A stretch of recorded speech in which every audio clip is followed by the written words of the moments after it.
వీరావు గారు నమస్తే అండి. నమస్తే, చెప్పండి. సో పాకిస్తాన్తో కాల్పుల విరమణ సంబంధించి భారత్ పాక్ మధ్య కాల్పుల విరమణ జరిగింది. సో దేశ ప్రజల యొక్క అభిప్రాయం ఎలా ఉందని అనుకోవచ్చు మనం వీరావు గారు? ప్రస్తుతానికి బోర్డర్ ఏరియాస్ లో ఉన్న విలేజెస్ లో ఉన్న వాళ్ళు ఎస్పెషల్లీ ఈ యుద్ధ విరామాన్ని చాలా సంతోషిస్తున్నారు. ఎందుకంటే వాళ్ళ పొలాలు, వాళ్ళ ఇల్లు వెళ్ళి తిరిగి ఆక్యుపై చేసుకోవడానికి, చూసుకోవడానికి చాలా వీలుగా ఉంటుంది. ఇంకా దేశ ప్రజలు అంటారా, ఉత్కంఠతో చూస్తున్నారు పాకిస్తాన్ ఏం చేస్తుంది, పాకిస్తాన్ వల్ల మన రియాక్షన్ ఏముంటుంది అని చాలామంది 99% ఆ ఉత్కంఠతో చూస్తున్నారు. కొంతమంది ఒక మంచి ఆపర్చునిటీ పిఓకేని వెనక్కి తీసుకోవడానికి వీటికి చేజార్చుకున్నామే అని కొంతమందికి 1% ఆలోచిస్తాం. అది నా అభిప్రాయం, మన ప్రస్తుత భారతదేశం ఒపీనియన్. అంటే పౌరుల అభిప్రాయం, మీ అభిప్రాయం ఎలా ఉంది రావు గారు, ఓ మాజీ ఆర్మీ అధికారిగా? నా అభిప్రాయం అయితే మంచి ఆపర్చునిటీ మిస్ అవుతున్నామని ఆ 1%లో ఉన్నారు. ఓకే, ఏంటంటే మన పిఓకే 1991 నుంచి మనం చెప్తున్నాం నాన్ నెగోషియబుల్ అని. పార్లమెంట్ రెజల్యూషన్ పాస్ అయిపోయింది.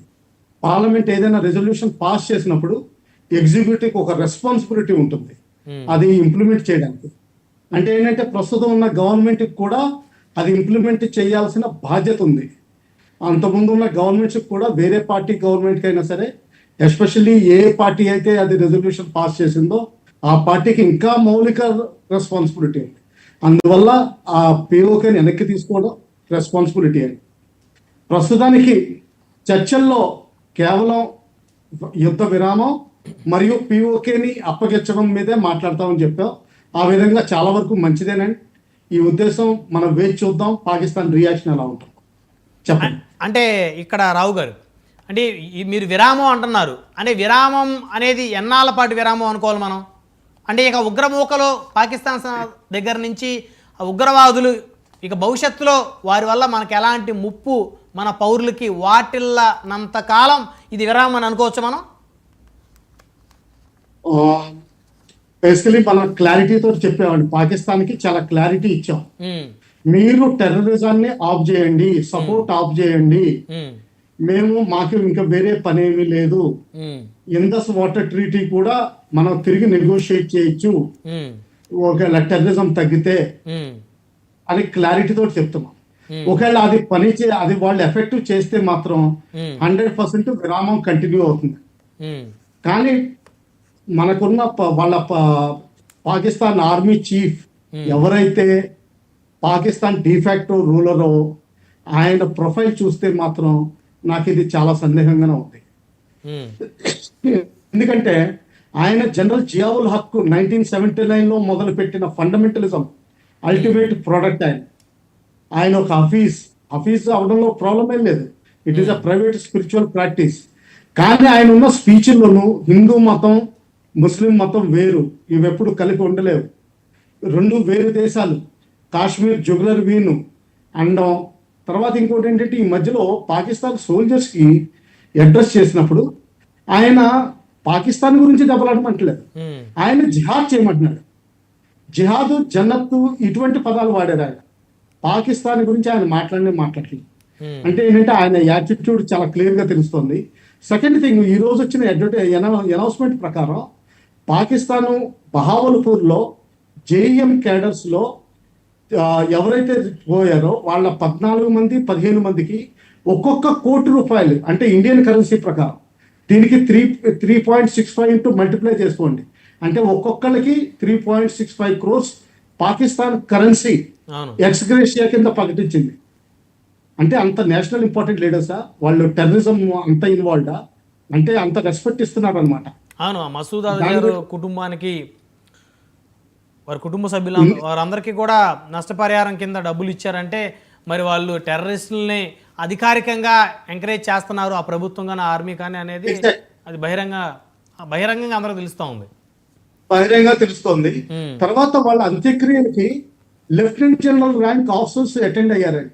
లెఫ్టినెంట్ జనరల్ ర్యాంక్ ఆఫీసర్స్ చాలా ఎంతో విలువ ఉంటేనే కానీ అటెండ్ అవ్వరు. ఆల్మోస్ట్ నేషనల్ హీరోస్కే అటెండ్ అవుతారు. అంటే వాళ్ళది టెర్రరిజం ఎంత సపోర్టు, ఎంత పూనుకుపోయింది వాళ్ళ బ్లడ్లో, వాళ్ళ జీన్స్లో అనుకోవచ్చు. ఈ ఫండమెంటలిస్ట్ యాటిట్యూడ్ మారేంత వరకు నాకు సందేహంగానే ఉందండి. వాళ్ళు సీజ్ ఫైర్ వాళ్ళ సైడ్ నుంచే యాక్షన్స్ ఏదో ఒకటి వస్తాయి. తర్వాత ఇండియాలో చాలా మంది, ఇంకా కొంతమంది టెర్రరిస్టులు ఉండిపోయారు. అలాగే పాకిస్తాన్లో చాలా మంది టెర్రరిస్టులు ట్రైనింగ్ అయి ఉన్నారు. వాళ్ళని సేఫెస్ట్ ప్లేస్ జైల్లోనే పెట్టాలి, లేకపోతే ఇండియాలో పంపించాలి ఆపరేషన్స్. ఈ మొన్న రాత్రి జరిగిన ఇన్సిడెంట్స్ లో జమ్మూ టు పఠాన్కోట్ మధ్యలో ఎక్కువ సర్విలెన్స్ రాడార్స్ పంపించారు. అది కేవలం 1300 feet 1400 feet ఎత్తు అంటున్నారు. అంటే ఏంటంటే డీటెయిల్డ్ రెక్కీ చేస్తున్నారు. అంటే ఏంటంటే ఇన్ఫిల్ట్రేషన్ కి హెల్ప్ చేయాలని చూస్తున్నారు. ఎక్కడ ఖాళీ దొరుకుతుందా, ఎక్కడ ఇన్ఫిల్ట్రేట్ చేయగలుగుతామా. అంటే నా ఉద్దేశం ప్రకారం టెర్రరిస్ట్ యాక్టివిటీస్ వాళ్ళు మానేటట్టు కనిపించట్లేదు. మోడీ గారు అనౌన్స్ చేసినట్టు ఒక్క టెర్రరిస్ట్ యాక్టివిటీ జరిగినా కానీ అది యుద్ధ చర్య కింద లెక్కబడుతుంది. అంటే యుద్ధ విరామం ఆగిపోతుంది. నా దృష్టిలో అయితే ఈ విధంగా ఆలోచిస్తే యుద్ధ విరామం ఎంతోసేపు నిలబడే అవకాశం లేదు. వాళ్ళ బుద్ధి మారదంటారు. చెప్పండి. అంటే ఇప్పుడు మీరు అంటున్నారు కదా, నా దృష్టిలో అయితే యుద్ధ విరామం ఎంతోసేపు నిలబడేటట్లు లేదు. అంటే నిలబడేటట్లు లేదు అంటే ఖచ్చితంగా వాళ్ళు ఏదైతే ఉన్న ఇన్స్ట్రక్షన్స్ అవన్నీ కూడా మళ్ళీ క్రాస్ చేస్తారనే కదా దాని అర్థం సార్. ఎగ్జాక్ట్లీ ఏదోటి చేయాలని చూస్తారు. వాళ్ళకి అసలే భయం పుట్టుకుంది. భయం తర్వాత అటు బలూచిస్తాన్ వాయిస్తుంది వాళ్ళని, ఇటు నార్త్ వెస్టర్న్ ఫ్రంటియర్ ప్రావిన్స్ లో ప్రెషర్ ఉంది. సో వాళ్ళు ఏదోటి ఆనర్ కోసం, అంటే పాకిస్తాన్ ఆర్మీ ఎగ్జిస్టెన్స్ చూపించుకోవాలి, వాళ్ళ సుపీరియారిటీ చూపించుకోవాలి. సుపీరియారిటీ ఎక్కడ చూపించుకుంటారు, ఏదోటి ఇటువంటి యాక్షన్ చేస్తేనే.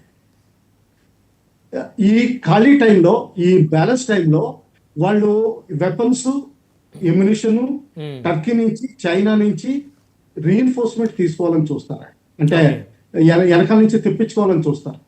టర్కీ ప్రెసిడెంట్ ఇచ్చిన స్టేట్మెంట్ ప్రకారం వాళ్ళ బ్లడ్ రిలేటివ్స్ కింద మాట్లాడుతున్నారు. ఇందాక ఒక పాయింట్ నేను చెప్పాలనుకున్నాను. టర్కీ ఎందుకు ప్రయత్నిస్తుందంటే వాళ్ళ ఒక ఉమ్మా కాన్సెప్ట్ ఉంది. ఉమ్మా కాన్సెప్ట్ లో ఒక క్యాలిఫ్ అన్న ఒక టాప్ మ్యాన్ ఉంటాడు. అంటే దేవుడి రెప్ దాదాపు క్యాలిఫ్ అన్నట్టు లెక్క. ఎప్పుడైతే ఒట్టోమాన్ సామ్రాజ్యం ఉండేదో అతన్ని క్యాలిఫ్ కింద లెక్క పెట్టేవారు. ప్లస్ ఈ the protector of the 2 great mosques, ఒకటి మక్కా మసీదు, ఒకటి జెరూసలంలో ఉన్న మసీదు. ఆయన లెక్క పెట్టేవారు. ఎప్పుడైతే 1922లో కెమాల్ అటాటర్క్ ఆయన్ని తీసేసి దేశ బహిష్కరణ చేశారో అప్పటి నుంచి ఆయన క్యాలిఫ్ పోస్ట్ పోయింది. ఈ ఉమ్మా తయారైతే క్యాలిఫ్ ఒకళ్ళు కావాలి.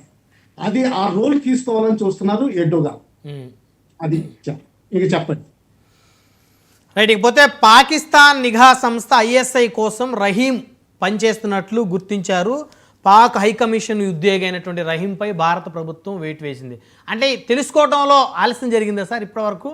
అంటే మన సైన్యానికి సంబంధించిన ఇన్ఫర్మేషన్ అతను వారికి చేరవేస్తున్నారు ISIకి.